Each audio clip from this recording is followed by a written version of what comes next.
विद्यार्थी मित्रांनो नमस्कार। मी प्राध्यापक निलेश लोंढे आणि आपण BA प्रथम वर्षातील ऐच्छिक मराठी या अभ्यासपत्रिकेसाठी असलेला मध्ययुगीन आणि आधुनिक पद्य वाङ्मय, पद्य म्हणजे कविता, या अभ्यासपत्रिकेची आज आपण सुरुवात करणार आहोत। ही अभ्यासपत्रिका ऐच्छिक स्वरूपाची आहे। ऐच्छिक स्वरूपाची याचा अर्थ ज्याला आपण इंग्रजीमध्ये ऑप्शनल असं म्हणतो। तुम्हाला मराठीचे 2 पेपर आहेत, ज्यांचं ऐच्छिक मराठी आहे त्यांचं BA प्रथम वर्ष, द्वितीय वर्ष आणि तृतीय वर्ष असं 3ही वर्ष मराठीचे 3 पेपर तुम्हाला राहणार आहेत। ऐच्छिक जो विषय असेल त्याचे 2-2 पेपर असतील प्रत्येक विषयामध्ये। तुमचा तो गद्य वाङ्मयाचा धड्याचा जो पेपर आहे तो मारेवाड सरांनी सुरू केलेला आहे आणि हा जो पद्याचा म्हणजे कवितेचा जो अभ्यासक्रम आहे तो आता याच्या पुढे मी घेणार आहे।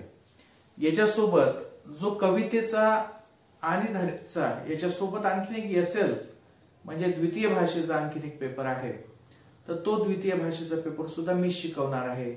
वेगवेगळे घटक भालराव सर, लोंढे सर म्हणजे मी आणि 2 जण मिळून तुम्हाला एसएचा पेपर कविता आणि धडे असं शिकवणार आहोत। तर आपला हा जो आजचा तास आहे तो ऐच्छिक मराठीचा। ऐच्छिक मराठी म्हणजे ऑप्शनल मराठी। ऑप्शनल मराठी म्हणजे जी मराठी जो विषय तुम्हाला प्रथम वर्ष, द्वितीय वर्ष आणि तृतीय वर्ष या 3ही वर्षामध्ये कायम राहणार आहे। यावेळेस तुम्हाला 2 अभ्यासपत्रिका असतील। पहिली अभ्यासपत्रिकेचा एक गट मारेवाड सरांनी केलेला आहे आणि दुसरा गट आता आपण इथं आजपासून सुरुवात करत आहोत। तर आपली जी अभ्यासपत्रिका आहे त्या अभ्यासपत्रिकेचं नाव आहे मध्ययुगीन आणि आधुनिक पद्य वाङ्मय। पद्य म्हणजे कविता। आता मध्ययुगीन म्हणजे काय? युग, कालखंड। तर आधुनिक कालखंड कुठून समजला जातो? तर 1900च्या नंतरचा कालखंड हा आधुनिक कालखंड समजला जातो। जेव्हा आपल्याकडे इंग्रज आले 16व्या शतकामध्ये आणि त्यांनी आपल्याकडे रेल्वे आणली, त्यांनी आपल्याकडे वेगवेगळी नाविक स्वरूपाची जहाज आणली, वेगवेगळे शस्त्र आणले, रस्ते बनवले, मोटर गाड्या आणल्या, तर हा कालखंड जो 19व्या शतकाच्या नंतर जो सुरू झाला त्याला आपण आधुनिक कालखंड असं म्हणतो। तर ही आधुनिक कालखंडामधली जी मराठी आहे, जी मराठी लिहिलं गेलं, केशवसुतांनी जे लिहिलं, बालकवींनी जे लिहिलं, रेवरंड टिळकांनी जे लिहिलं त्याला आधुनिक मराठी कविता असं म्हटलं जातं। याच्या उलट जी मध्ययुगीन कविता होती, मध्ययुगीन कविता म्हणजे काय? जे ज्ञानेश्वर होते 11व्या शतकापासून 10व्या शतकापासून ते 16व्या 17व्या शतकापर्यंत 18व्या शतकाच्या उत्तरार्धापर्यंत हा जो कालखंड आहे याला मध्ययुगीन कालखंड असं म्हणतात। या कालखंडामध्ये कोणती कविता होती, कशी कविता लिहिली जायची? तुम्हाला जर थोडस लक्षात असेल, तुम्ही जर आजूबाजूला पाहत असाल तर आपल्या आजूबाजूला वारकरी संप्रदाय आहे। वारकरी संप्रदायामधले अभंग आहेत। हे अभंग कोणी लिहिले? तर ज्ञानेश्वरांनी लिहिले, तुकारामांनी लिहिले, नामदेवांनी लिहिले, चोखामेळांनी लिहिले, सावतामाळ्यांनी लिहिले, नरहरी सोनारांनी लिहिले, असे असंख्य 18 पगड जातीतले जे सगळे संत होते हे सगळे कधी झाले? यांचा कालखंड कधीचा आहे? तर यांचा कालखंड आहे 11व्या 12व्या शतकापासून ते 16व्या शतकापर्यंत। संत तुकाराम हे शिवाजी महाराजांच्या काळामध्ये होते। शिवाजी महाराजांचा काळ संपला की संभाजी महाराज येतात। संभाजी महाराजांचा कालखंड संपता इंग्रजांचं भारतामध्ये साम्राज्य निर्माण होतं। तोपर्यंतचा हा जो कालखंड आहे, जे संत साहित्य आहे हे सुद्धा एक मध्ययुगीन साहित्य आणि ते सगळं कवितेमध्ये व्यक्त केलं गेलं। याच्याशिवाय महानुभाव संप्रदायाचं जे साहित्य आहे त्याला सुद्धा आपण मध्ययुगीन साहित्य असंच म्हणतो, कारण ते मध्ययुगामध्ये लिहिलं गेलं। परंतु महानुभावाच्या साहित्यामध्ये बहुतांश ठिकाणी गद्य म्हणजे धडे आहेत। म्हणून तुम्ही याचा जो दुसरा पेपर आहे धड्याचा, त्याच्यामध्ये तुम्हाला महानुभावांचं गद्य साहित्य दिसून येईल, लीळाचरित्राचा एखादा भाग दिसून येईल। आपल्याकडे सुद्धा महदंबाचे ढवळे आहेतच। याच्याशिवाय मध्ययुगामध्ये काय होतं? तर याच्याशिवाय मध्ययुगामध्ये होतं लावण्या आणि पोवाडे। लावण्या कोणत्या होत्या? तर स्त्रियांचे वर्णन करणाऱ्या लावण्या, परमेश्वराचे वर्णन करणारे लावणे। पोवाडे कोणते होते? तर शिवाजी महाराजांचा पोवाडा होता, अफजल खान वधाचा पोवाडा होता, एखाद्या चांगल्या मोठ्या व्यापाऱ्याचा पोवाडा होता. तर अशा पद्धतीचे पोवाडे, लावण्या, अभंग आणि महानुभावांच्या कविता, ढवळे किंवा रामायण महाभारतावरचे काव्य, अशा स्वरूपाचं जे साहित्य होतं त्याला आपण मध्ययुगीन साहित्य असं म्हणतो. मध्ययुगीन साहित्याचा वैशिष्ट्य काय की ते मध्ययुगामध्ये निर्माण झालं.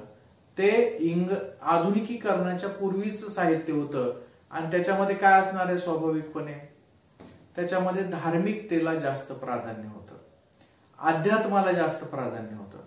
व्यवहार सांगत असताना सुद्धा तुकाराम महाराज एखादं जर उदाहरण सांगत असतील, कसं वागावं, काय वागावं, तर हे सांगण्यामागे त्यांचं धोरण कोणतं असायचं, तर अध्यात्माचा त्याला स्पर्श असायचा, प्रामाणिकपणाचा स्पर्श असायचा आणि जास्तीत जास्त तात्विक स्वरूपाचं ते विवेचन असायचं.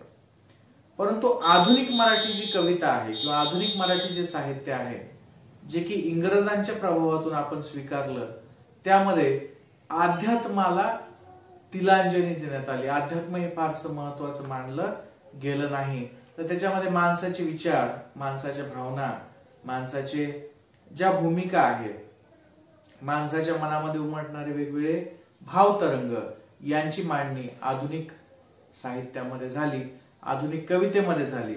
आणि त्याच्यामुळं मध्ययुगीन साहित्य, मध्ययुगीन कविता आणि आधुनिक कविता या दोन्ही कवितेमध्ये फरक दिसून येतो. तर आज आपला हा पहिला तास आहे, कवितेचा तास आहे, आणि म्हणून आपण अतिशय सोपी अशी एक कविता आपल्या अभ्यासक्रमामध्ये जी आहे ती घेणार आहोत. आपल्या पेपरचं जे नाव आहे, पुस्तक जर तुम्ही घ्यायला गेलात ग्रंथालयामध्ये, तर त्यांना काव्यशिल्प असं नाव आहे आपल्या पुस्तकाचं. काय नाव आहे? काव्यशिल्प. काव्यशिल्प. आणि त्याच्या खाली मध्ययुगीन आणि आधुनिक मराठी पद्य वाङ्मय अशा स्वरूपाचं त्याच्यामध्ये लिहिलेलं आहे. तर तुम्ही काव्यशिल्प असं नाव घेऊन तुम्ही तुमच्या आपल्या ग्रंथालयामध्ये येऊ शकता आणि तिथं जर पुस्तक उपलब्ध असेल तर ते घ्यायचं. अगदी छोटंसं पुस्तक आहे, त्याच्यामध्ये यावेळेस अभ्यासक्रमामध्ये कमी कविता आहेत. ज्या कविता आहेत त्या आपण सविस्तरपणे पाहणार आहोत. आज आपण जी सोपी कविता घेणार आहोत, जे की तुमच्या परिचयाची आहे, तुम्ही ती कविता ऐकलेली आहे आणि ती एक मध्ययुगीन कविता आहे, तिचा आपण अभ्यास करणार आहोत. कवितेचं नाव आहे विठो माझा लेकुरवाळा. विठो माझा लेकुरवाळा. आणि त्याच्या कवयित्री आहेत संत जनाबाई. आता तुम्हाला संत जनाबाई विषयी तर माहिती आहेच बहुतांश जणांना, कारण की संत जनाबाई या काही फार परक्या नाहीत आपल्या परभणीसाठी. संत जनाबाई या गंगाखेडच्या राहणाऱ्या होत्या आणि लहानपणीच त्यांना कौटुंबिक अडचणीमुळं त्यांना पंढरपूरला जाऊन राहावं लागलं. तिथंच त्यांचं लहानपण मोठेपण गेलं आणि तिथे त्या राहायच्या. योगायोग म्हणजे त्यांचा जो संपर्क होता, त्या ज्यांच्या इथं काम करायच्या ते होते संत नामदेव. संत नामदेवांच्या घरी संत जनाबाई काम करायच्या आणि म्हणून संत जनाबाईच्या अभंगामध्ये नामयाची दासी किंवा दासी जनी असा उल्लेख येतो. कारण की अस्पृश्य समाजातल्या होत्या जनाबाई. त्या काळामध्ये ज्या समाजाला अस्पृश्य समजलं जायचं त्या समाजामधल्या होत्या. या दुसऱ्याच्या इथं काम करायच्या. विशेष म्हणजे कुणाच्या इथं काम करायच्या, तर नामदेवाच्या इथं काम करायच्या. त्या काम करत असताना संत नामदेवांच्या प्रभावातून त्यांना विठ्ठल भक्तीची आस आली आणि मग त्या संत साहित्याकडे वळल्या. त्यांनी स्वतः सुंदर लिहिलेलं आहे. त्यांच्या ज्या अभंग आहेत ते अतिशय सुंदर आहेत. त्यांची तुलना आज दुसऱ्या कोणत्याही साहित्यिकासोबत करता येत नाही, इथपर्यंत सुंदर विवेचन त्यांनी केलेलं आहे. त्यांना झालेला त्रास, समाजाकडून झालेला त्रास, अध्यात्माच्या क्षेत्रात झालेला त्रास, कारण त्या एका अस्पृश्य समाजातल्या होत्या. त्या काळामध्ये त्या स्त्री होत्या विशेष म्हणजे. आणि त्या काळामध्ये जो त्यांचा कालखंड होता, संत नामदेवाच्या समकालीन होत्या. संत नामदेव संत ज्ञानेश्वरांचे समकालीन होते. संत ज्ञानेश्वरापेक्षा ते मोठे होते. म्हणजे हा जुना कालखंड होता. 12वं शतक होतं, 11-12वं शतक. आणि त्या कालखंडामध्ये जेव्हा जनाबाई अध्यात्म घ्यायच्या, जेव्हा लोकांना उपदेश करायच्या, तेव्हाची परिस्थिती अशी होती की स्त्रियांनी घराच्या बाहेर निघायचं नाही. स्त्रियांनी पडदा जो असायचा, त्यांचं घुंगट ज्याला आपण म्हणतो, ज्याला आपण पदर म्हणतो मराठीमध्ये, त्या पदराच्या बाहेर निघायचं नाही. सार्वजनिक ठिकाण तर फारच दूर राहिलं. म्हणजे जिथं घराच्या बाहेर निघायची परवानगी नव्हती तिथं या जनाबाई लोकांमध्ये मिसळायच्या, लोकांना धार्मिक उपदेश द्यायचा. आणि मग ज्यांची दुकानं होती धर्माची, जे धार्मिकतेचं ज्यांच्यावर प्राबल्य होतं, ज्याचा तो उपजीविकेचं साधन होतं, त्यांच्यासाठी ती अडचणीची असायची. तर त्या काळामध्ये हे क्रांतिकारक काम जनाबाईंनी केलं होतं. त्यांच्या नावावरचे केवळ 350 अभंग आज उपलब्ध आहेत. त्या अतिशय महत्वाच्या कवयित्री मानल्या जातात. आणि त्यांचा जो अभंग आहे, जो आपण आज घेणार आहोत, तो अतिशय प्रसिद्ध आहे. तो अतिशय सोपा असा अभंग आहे, 4 ओळीचा अभंग आहे, तोच आपण घेणार आहोत. त्या म्हणतात, विठो माझा लेकुरवाळा संगे गोपाळांचा मेळा. विठो माझा लेकुरवाळा. लेकुरवाळा म्हणजे एखादी लेकुरवाळी बाई असते, एखादी वांज बाई असते. तर लेकुरवाळी म्हणजे कोणती? तर जिच्या घरामध्ये भरपूर लेकरं आहेत, भरपूर मुलं आहेत, त्याला लेकुरवाळी म्हणतात. आणि त्याच्या विरोधातला शब्द कोणता आहे? तर वांज. वांज म्हणजे जिला मुलबाळ नाही असं. तर माझा विठो कसा आहे? विठो म्हणजे विठ्ठल. आता त्या काळामध्ये, मध्ययुगामध्ये गंमत अशी होती की देव हा भीतीचा एक प्रकार असायचा, भिव घालणारा देव असायचा. म्हणजे मरियाई असेल, म्हसोबा असेल, तर या देवाला बोकड कापलं, या देवाला कोंबडी कापली, या देवाला दुसरं काही खाऊ पिऊ घातलं, जेवण दिलं, पंक्ती उठवल्या, त्याची पूजा केली, तर तो खुश व्हायचा आणि मग माणसावर येणारी संकट दूर व्हायची. परंतु त्या काळामध्ये विठ्ठल हा असा एकुलता एक देव होता ज्याला भ्यायची गरज नव्हती. आणि हे लोक भ्यायचे नाही, त्याला बाप म्हणायचे, त्याला आई म्हणायचे. तर यावेळेस विठ्ठलाला कसं म्हटलेलं आहे? विठो माझा लेकुरवाळा. विठाई म्हटलं की आई झाली, विठो म्हटलं की बाप झाला. आलं लक्षात? म्हणजे जेव्हा कवी लिहितो संत साहित्यामध्ये विठाई म्हटलं की आई झाली, ती विठ्ठलाला स्त्री रूप दिलं. आणि विठो किंवा विठोबा, विठ्ठल म्हणलं की तो पुरुष रूप झाला, तो बाप झाला. तसा हा बाप कसा आहे? लेकुरवाळा आहे, त्याला भरपूर मुलं आहेत असं यांचं म्हणणं आहे. ही मुलं कोणती आहेत? तर विठो माझा लेकुरवाळा संगे गोपाळांचा मेळा. गोपाळ म्हणजे आता या ठिकाणी गोपाळ हा शब्द कृष्णाशी संबंधित आहे. कृष्णाचं दुसरं नाव काय? गोपाळ असं आहे. गोपाळ म्हणजे गोपालन करणारा, गोपालन करणारा म्हणजे कृष्ण. तर हा गोपाळांचा मेळा म्हणजे कृष्णाचे जे भक्त आहेत किंवा परमेश्वराचे जे भक्त आहेत त्याला त्यांनी काय म्हटलेलं आहे? विठो माझा लेकुरवाळा संगे गोपाळांचा मेळा. म्हणजे मुलांसारखे सगळे भक्त त्याच्या आजूबाजूला फिरत आहेत, त्याच्या आजूबाजूला बसलेले आहेत. आता हे लेकुरवाळा आहे, याच्यासोबत कशी परिस्थितीमध्ये कसे लोक आहेत? तर त्या म्हणतात, निवृत्ती हा खांद्यावरी, सोपानाचा हात धरी. निवृत्ती कोण? तर आपण निवृत्तीनाथ असं म्हणतो. आपण ज्ञानेश्वर आपल्याला माहित आहे. तर ज्ञानेश्वर हे 4 भावंड होते, हे सुद्धा आपल्याला परिचित आहे. एक होते निवृत्तीनाथ, ज्ञानेश्वर, सोपानदेव आणि तिसऱ्या मुक्ताबाई. हे 4 संत होते, ते 4 भावंड होते. आणि ते फार समाजामध्ये फार त्यांना त्रास सहन करावा लागला त्या काळातल्या मान्यतेनुसार. ते गोष्ट आपल्याला माहित आहे. जेव्हा आपण त्यांचा उल्लेख पाहू तेव्हा ते सगळं येईलच. तर यांचं काय म्हणणं आहे? निवृत्ती हा खांद्यावरी. खांद्यावरी कशामुळं? कारण तो सगळ्यात मोठा आहे, सगळ्यात लाडका आहे, म्हणून त्याला खांद्यावर घेतलेलं इथं. कोण? विठ्ठलानं. याच अभंगावरून, या अभंगामध्ये जे चित्रण केलेलं आहे याच अभंगावरून आजकाल तुम्ही जर कधी पंढरपूरला किंवा वारकरी संप्रदायाचे जर पोस्टर पाहिले तर त्याच्यामध्ये असा विठ्ठल दाखवलेला दिसेल फोटोमध्ये.